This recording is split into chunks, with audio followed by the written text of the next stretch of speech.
And joining us now for more insight into the elections in Ghana tomorrow is reporter Peter Clottey of VOA's Daybreak Africa radio program. Hi, Peter, and welcome to the show. Hi, Ndimake. Thank you. So what are you hearing about the mood in Ghana as we speak? The mood is high expectation. People are really enthusiastic about voting tomorrow. And I spoke with some election officials, and two of the prominent election officials are going to two different regions of Ghana just to inspect things down there before the elections. Now, Ghanaians are normally very participatory in elections. What sets these ones apart, if there is such a way to put it, from other previous elections? Well, this one is hotly contested, just like any other, but this is intensely contested because any party that loses this election should count its chances very slim in the next 8, perhaps 16 years to come. Because Ghana has become an oil-producing country, and the money or funds accrued from the oil will be used by any ruling party to put in infrastructural development. And as such, when it comes to election, they will be readily pointing to those infrastructure development and say, hey, we were able to do A, B, C, D in 4 short years. Give us an additional year. And once you make these infrastructure development visible for people to see, you readily win their votes. Well, so let's talk about some of the candidates that are up for election. President Mahama has just been there for a very short time since the passing of the former president, John Atta Mills.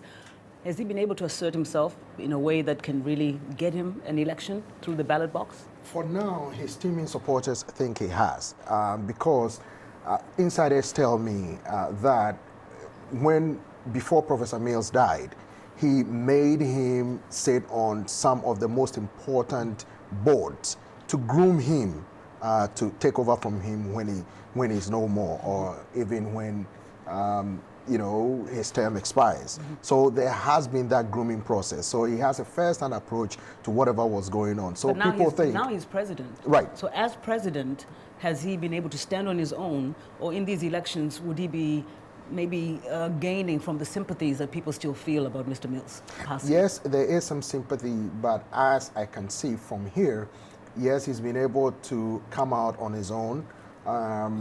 His supporters will tell you he's one of the finest presidents Ghana has ever had. But it's just been 5 months, right. But we're yet to see. I was about to say that. What about the very strong opposition candidate, Mr. Akufo-Addo, who last time really gave Mr. Mills quite a run for his money, and I believe Mr. Mills won by like 1%. It was a very small margin.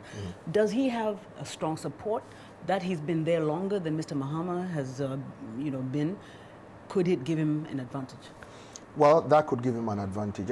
Let us not forget, he's a very shrewd politician. He gave then candidate John Kufuor a very hard time during their primaries in the NPP way back when Jerry Rawlings was president. He has the national appeal. He's been a foreign minister, attorney general, minister of justice, a parliamentarian. He has a big law firm in Accra that most of the top lawyers have gone through. So he's well known. He's a shrewd politician, as I said, and he will give Mahama a run for his money. I can guarantee you that. Very briefly and very quickly, what are the issues that Ghanaians want to see a new president fix? They want the school system to be fixed. They want healthcare to be improved.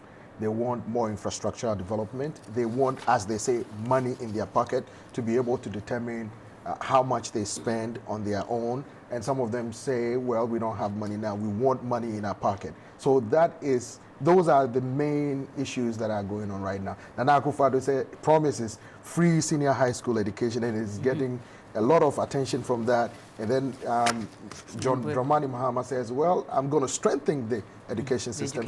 Those are the two competing themes. Well, thank you so much. You're welcome. For a great insight. VOA reporter Peter Clottey of the Daybreak Africa radio program here at the Voice of America.